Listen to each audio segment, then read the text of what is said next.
총칼이 영장으로 바뀌고 주체가 군인에서 검사로 바뀌었을 뿐입니다. 이제 정치는 사라지고 전쟁만 남았습니다. 주권은 국민에게 있는 것이 아니라 대통령과 정부 여당에게 옮겨간 것 같습니다.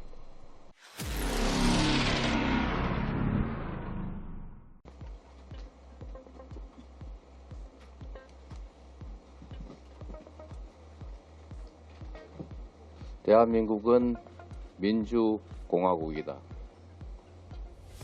주권은 국민에게 있고 모든 권력은 국민으로부터 나온다. 국민 대다수가 상식적으로 알고 있는 대한민국 헌법 제1조입니다. 대정부 질문 질의응답 과정에서 명색이 대한민국 국무총리인 분이 헌법 제1조 1항을 모르니 답을 하지 못했습니다. 통일부 장관은 국민들이 주권을 행사하면 무정부 상태가 된다라고 하는 국민 주권을 명백히 부정하는 발언을 대놓고 국회 질의응답 과정에서 했습니다.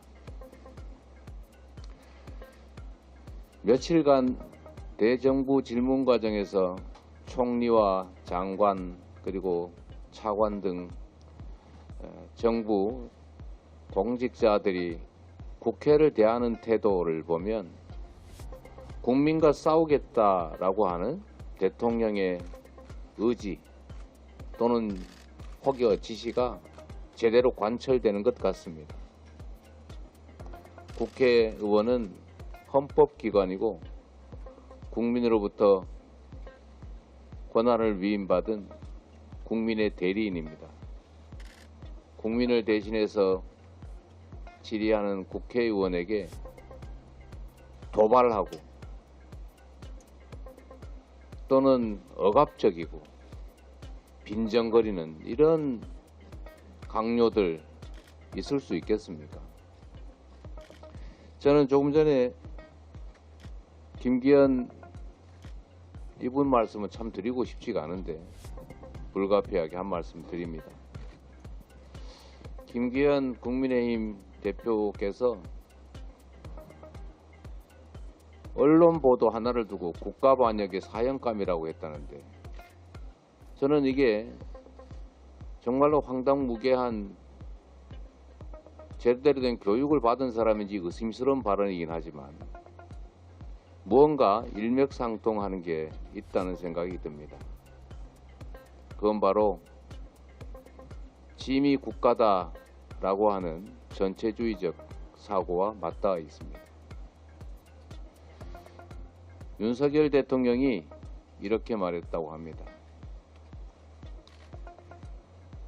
반국가 세력, 본인의 의사와 반대되는 국민들 또는 본인의 반대하는 또는 정부 여당에 반대하는 세력들을 반국가 세력이라고 반복적으로 말하고 있습니다. 본인에 반하는 세력이 반국가 세력이고 또 김기현 대표가 말하는 것처럼 여당, 지금의 여당 대통령 후보를 비판한 언론이 국가 반역이라면 결국은 국가는 무엇입니까? 저는 그 발언들 속에 대통령이 곧 국가다. 윤석열 후보가 곧 국가다. 이런 사고가 배어 있다고 생각합니다. 지금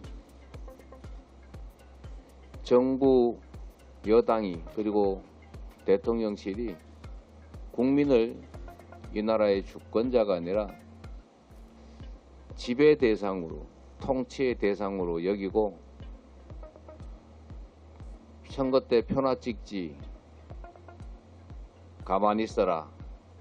경제가 나빠도 민생이 무너져도 한반도의 평화의 위기가 와도 민주주의가 파괴돼도 그저 가만히 있으라. 너희들은 지배의 대상일 뿐이니까. 이렇게 말하는 것 같습니다.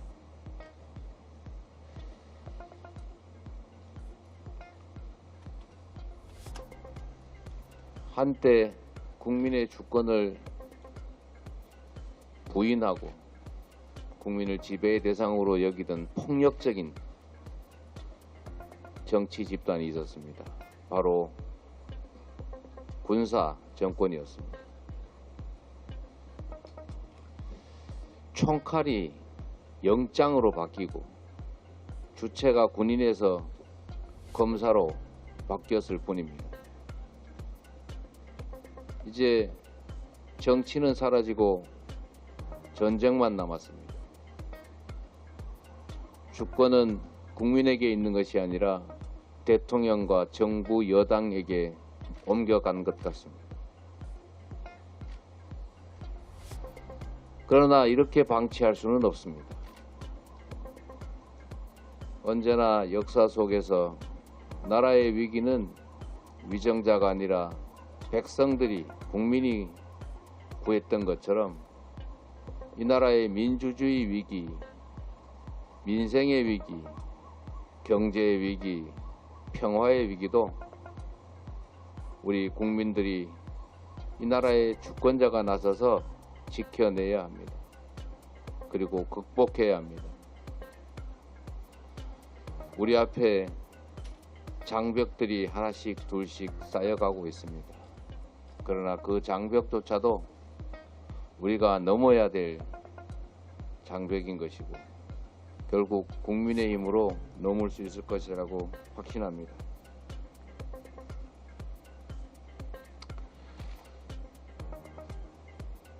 양평 고속도로 종점을 바꾼 것과 관련한 우리 국토부 장관, 잼버리 사태에 관한 여가부 장관, 지금 해병 사건, 해병 사망 사건을 은폐하는 국방부 장관, 국민을 무시하고 국회를 조롱하는 총리, 멀쩡한 장관과 총리가 찾기 쉽지 않습니다. 대통령은